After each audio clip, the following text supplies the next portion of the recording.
you really need to have leadership buy-in and promote a culture of stress management. It doesn't have to be that you have a company where no one is ever stressed. That's an unrealistic goal. But if you can institute a culture where they encourage people to take time off, where your leadership is encouraging people to stick within their 8 hours or whatever your set hours of work are, and encourages people to take time to exercise, to take care of their mental well being, having resources is really important. But first and foremost, you have to ensure that your leadership teams are on board with this.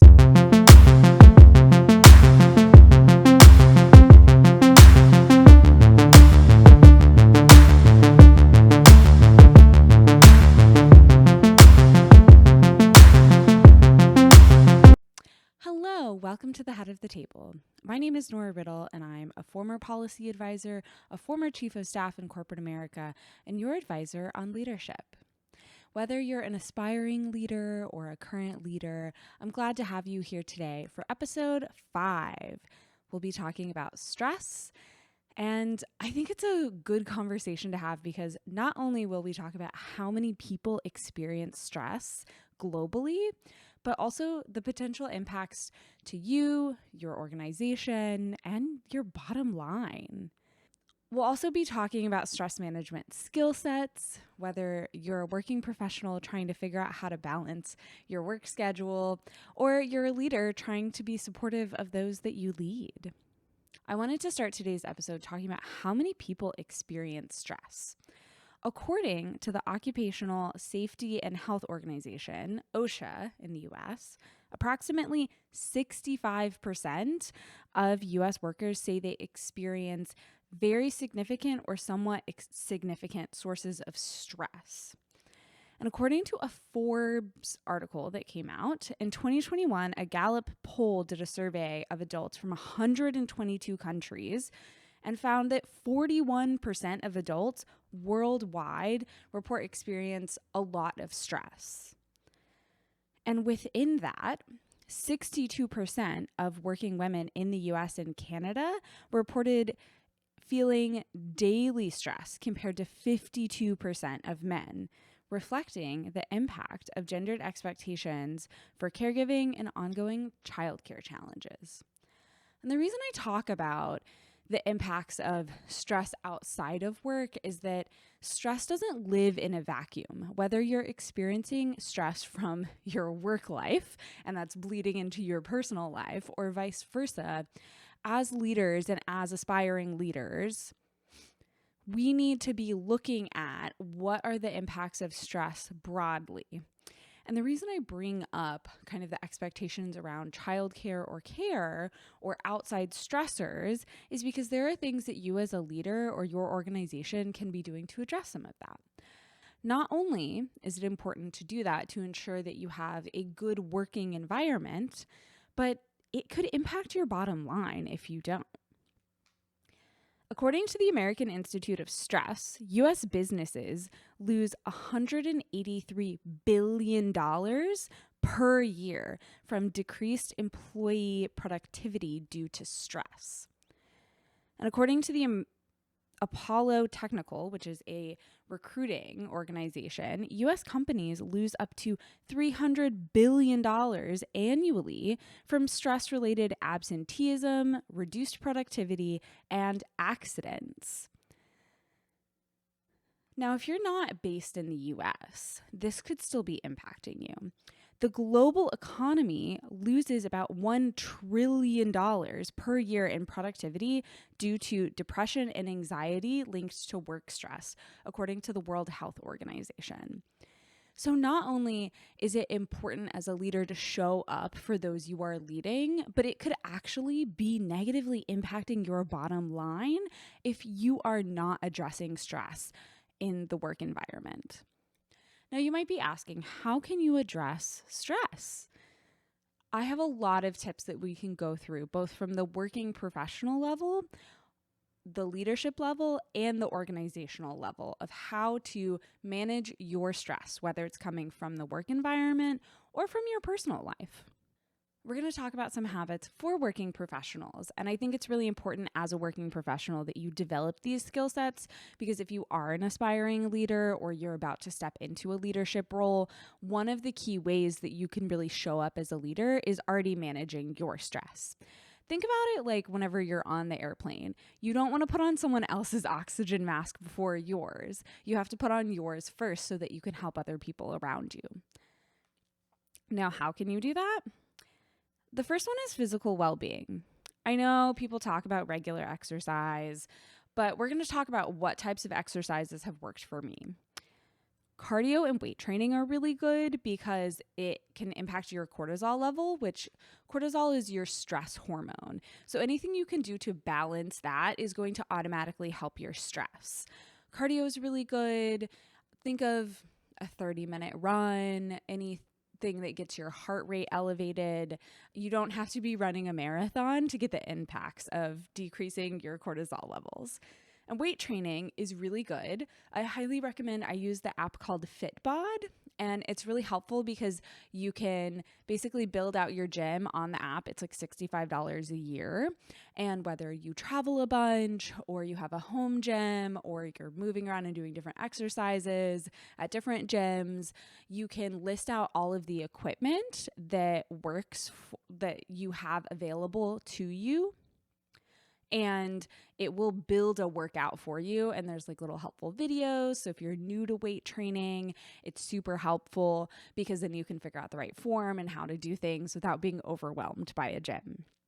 Now, if those options are not available to you, walking and yoga are really, really helpful for reducing cortisol levels. Walking, just taking a walk around your block, is really helpful because it still gets your heart rate up. It might not get it as high up as if you're going on a run or if you're bicycling, but it still gets your heart rate up and can very much so help you manage your cortisol levels. And yoga is really good, and that kind of plays into the mental well-being as well. So if you want to kind of double dip and get both physical and mental well-being, yoga is really great. There's a lot of free YouTube out there. I personally love Yoga with Adriene as a fellow Texan. She has so much on YouTube for free, and it's super accessible. Now, for other things for physical well-being, getting regular sleep, 7 to 9 hours is recommended. And also nutrition is really important. Having balanced meals and hydrating regularly helps balance your cortisol levels. And just keep an eye out on your caffeine and sugar intake because those can spike your cortisol levels. I would recommend pairing physical well-being with mental and emotional well-being. So doing things like meditation, journaling to figure out what is kind of causing the stress so that you can also address the root issue. I really like doing emotional freedom technique, EFT. I talked a lot about it around imposter syndrome. And if you really feel called to get a life coach or an EFT practitioner, I really encourage you to do that. It's completely changed my life, makes my stress so much more manageable. Now, working habits. I highly, highly recommend instituting these habits for work because if your stress is coming from work, which a lot of people's is coming mainly from work, then these habits will help you manage things. Time management is really helpful, prioritization and time blocking. I really like time blocking. It helps me to this day where I say I have so much time to edit a video, I have so much time to record a video, to draft a script, and that's really helpful because then once you finish that time block, you're moving on to the next thing. And even if you don't complete the task, it makes you feel like you are making progress. Boundaries are going to be really, really important. I think a lot of times, especially as working professionals, if you're earlier on in your career, you feel like you need to say yes to everything. It is far better to say no to some things and balance the work that you do have and show that you can deliver really good products than it is to say yes to everything and to deliver subpar products. The next thing you should really be doing is taking breaks during the day, during the year, and throughout your career. Throughout the day, the human brain can only be focused so long, so I really encourage you to set those time blocks and then take time to take a break. When I was in corporate America, I would literally create time that was coffee breaks, lunch break, things that gave my brain a little bit of time to disengage, reset, and then jump back into the next thing that I needed to do. I also encourage you to really be utilizing PTO or time off if you can. You don't have to go on a huge expensive vacation, even if you're just staying in and taking a couple of days off because you've been really stressed about work and you need to take a step back. If you have the opportunity to take time off, whether you're switching jobs and you just take a couple of weeks off, or you have an opportunity to take a longer period of time off from your career, that can help you because your career and your aspirations as a leader is a marathon. It's not a sprint, and making sure that you take time off and take time to take care of yourself is really important. Now, if you are a current leader, I have some best practices for you that differ beyond what we talked about with the working professionals. First and foremost is you really need to have leadership buy-in and promote a culture of stress management. It doesn't have to be that you have a company where no one is ever stressed. That's an unrealistic goal. But if you can institute a culture where they encourage people to take time off, where your leadership is encouraging people to stick within their 8 hours or whatever your set hours of work are, and encourages people to take time to exercise, to take care of their mental well-being, having resources is really important. But first and foremost, you have to ensure that your leadership teams are on board with this.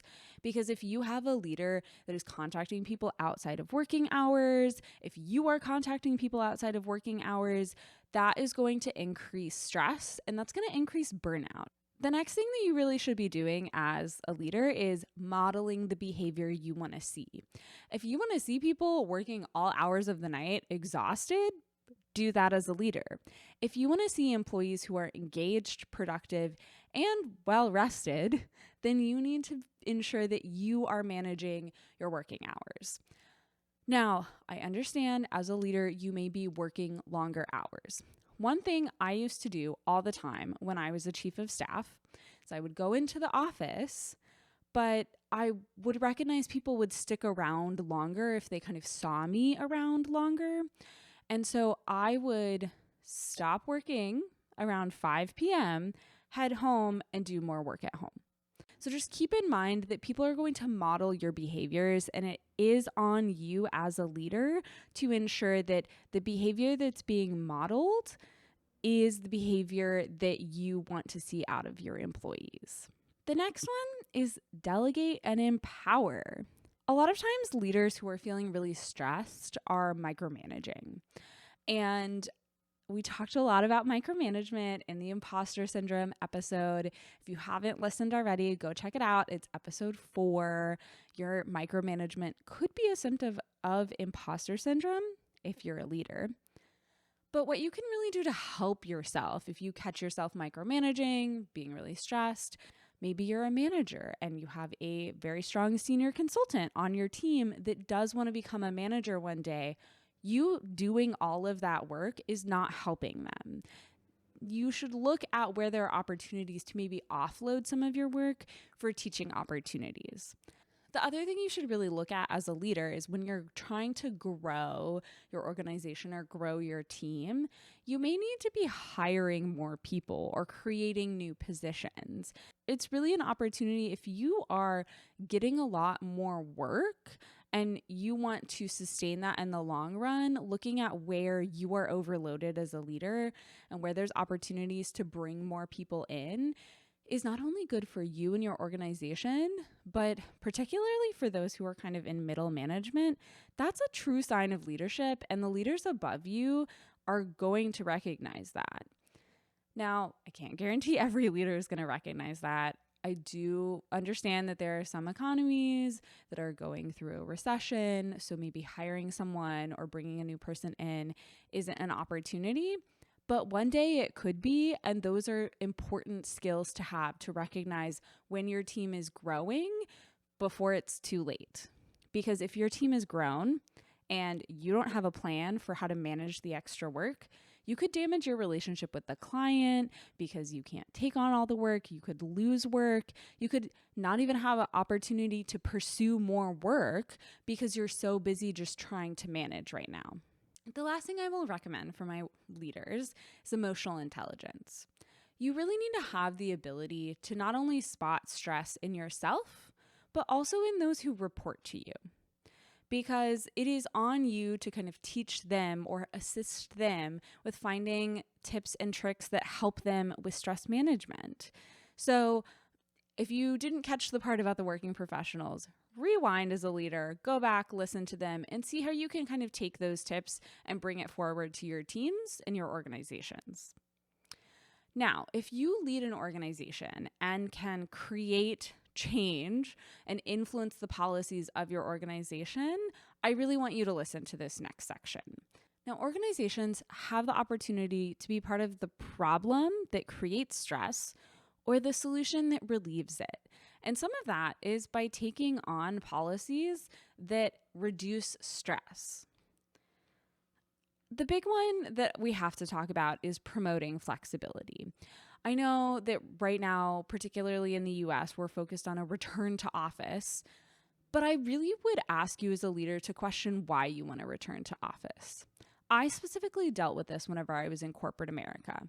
There were leaders who really, really wanted people showing up in the office, and I think part of that is because that's what they were used to, but there was a big key challenge here. They wanted working professionals to show up, but they weren't in the office. They wanted flexibility, but they didn't want to offer it to their working professionals. I would really encourage you to take a minute and ask yourself, one, why do you want everyone to be back in the office? And then I would look at what are the benefits of having your working professionals in the office and take those benefits and try to create them.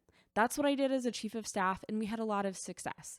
Not because we told everyone to come back to the office, but because we recreated what existed before COVID in the office where we could and where we couldn't. We came up with different ways to connect people, different ways to create those positive benefits. Because in this day and age of globalization, trying to force people backwards really isn't what you should be doing as a leader. So promoting flexibility, remote and hybrid working environments are really helpful for people. There's a lot of responsibilities people are taking on outside of the work environment. And there are actually a lot of studies that have talked about remote and hybrid work increasing productivity. So if you're a leader that wants people to come back in the office because you want to see the productivity, I would ask yourself, what are you doing? Because if you're just watching your employees, that's micromanagement, not leadership. Another option is setting flexible working hours. I really recommend setting kind of core working hours, for example, maybe 10 to 3, that everyone is expected to be online and available for meetings, coordinations, syncs, whatever you want to call them, and then set some flexibility for the rest of the hours. For example, I have been in working environments where we were required to work 8 hours and we had core hours of 10 to 3. You had to be online from the hours of 10 to 3 p.m., but otherwise you could log on early and log off at 3, or you could start at 10 and log off later. I really encourage you to practice this because not only is it good hygiene for setting up meetings specifically within core hours, but also it's going to promote some flexibility within your working environment. And that's going to allow people to manage outside responsibilities such as caregiving or appointments. Maybe they need to address their mental and physical well-being. And so maybe there's someone who really wants to get up first thing in the morning and exercise, and starting their workday later would benefit them. Or maybe they have a therapy session. Really creating that flexibility is not only going to help promote productivity by shrinking the number of meetings that you have and allowing people to do the work that they need to be doing, but it is also going to help people have flexibility to build in stress management in their lives. I want to revisit a conversation that we had earlier in this episode, and that's looking at external factors that are creating high stress levels. There is a reason that women in the US and Canada have a higher stress rate than men, and it's because caregiving primarily falls on women. Offering childcare services or discounts with partner services, I have seen this where there's, 15-20% off if you use a recommended childcare or elder care service, which is really nice because not only do you get that kind of boost in reputation, but it's going to help your employees out a little bit because they have a discount. Offering caregiving support programs. Caregiving is a whole job in and of itself. When you are a caregiver for someone that you care for so much, but they are declining or not doing well, being able to sit down and talk with other people who are experiencing the same things or who have been there already can be really helpful. The last thing I would recommend is paid caregiving leave. What is paid caregiving leave? Well, it's separate from parental or maternal or paternal leave. It is leave that enables your employee to take time as a caregiver to take a day off, to go take care of their elderly parent who's in the hospital because they're sick, to take care of a sick kid, to take care of those that they are responsible for, but it is separate from vacation or sick leave. And here's why that is important. We talked about stress management for our working professionals earlier in this episode, and a big way to do that is to take care of your mental and physical well-being. If you don't have any vacation or sick leave because you've had to utilize all of it to take care of a sick child, a sick parent, then you don't have any time to take care of that physical and mental well-being. That is going to create additional stress on your employees. Why should you care about this as a leader? Throughout the world, our populations are aging. Elder care is going to be a significant challenge as we progress as a society. So you are going to be running into this issue even more, and you're going to have employees that are going to have to take time off to take care of their elderly parents, and they're not going to have any time to take care of themselves, and it is going to create a very, very stressful environment, and that is going to not only cost you productivity, it's going to cost you money. Now, what are some other resources that you can be offering? Wellness resources are a really great. Coaching, employee assistance programs, mental health days, stress management workshops are all really great offerings that enable your employees to take a step back, take care of their stress, and come back stronger and better than ever. As a leader, you really should be looking at the workload balance of your employees. A big way to do this is to ensure that you are regularly checking in with your employees. Now, I think that that's a little bit easier if you're a manager of a 5-person team, but if you are heading an organization, really ensuring that your leadership and your middle management are regularly checking in with your employees and getting a really good pulse of how your employees are feeling is really important. Now, if you have some questions about how to do that, I did highlight some best practices in episode 3 of this podcast. So highly recommend you kind of check that out to see how you can get a better pulse of your organization and how you can be showing up as a leader and supporting your employees. The other thing that I would really encourage is, especially as you onboard professionals, as you have newer professionals coming in to your work environment, really helping them with balancing their workload with some of those practices around setting boundaries, around time management is really important. And I think that that's particularly important in this day and age because a lot of professionals came out of COVID, or a lot of those who kind of came into the professional working world during COVID had just a very different setup. And so helping them balance their time and helping them receive enough mentorship to be able to balance their workload is going to be really important. Now, the last thing that you can be doing as a leader is recognizing and valuing the work of your employees. During episode 3 of this podcast, we talked a lot about kind of the social contract and how people feel fulfilled whenever they feel like their organization or their institutions are supporting them. And it is really important for you as a leader to be recognizing your employees. So if they're working really hard, maybe they had to work long hours for a project, creating a reward for them, I am not talking about a pizza party. I do not know what is corporate America's obsession with pizza parties, but don't do that. That is very cliche. I really encourage you to look at maybe specific awards that you can create for people. Maybe they can purchase certain things, or maybe giving them gift cards, really something that makes them feel valued and isn't just a generic, thank you so much for your hard work. Also, awards that they can kind of bring with them throughout their career. So, whether it's like a physical award or something that they can really highlight is important for their professional development, and it's going to make them feel valued. So, to summarize today's episode, stress can negatively impact your working professionals and your bottom line. There are many types of stress management. Pick what works best for you and what works best for your working professional. And organizations can be part of the problem or the solution whenever it comes to stress. Choose wisely. Future Nora here. We have a little bit of a different episode next week. We're going to have our first ever guest on the podcast. This is a former colleague of mine and someone who is going to be talking about the STEM field. So if you're really interested in learning about how to get into the STEM field or how to thrive in it, stay tuned for our episode next week. I also wanted to take a moment to talk about something that I've launched. I just started my own coaching business. If you're an aspiring or current leader and you need a little bit of help to get to that next step, I'm more than happy to do a free 30-minute consultation with you. Feel free to check it out below in the show notes or go to norariddlecoaching.com.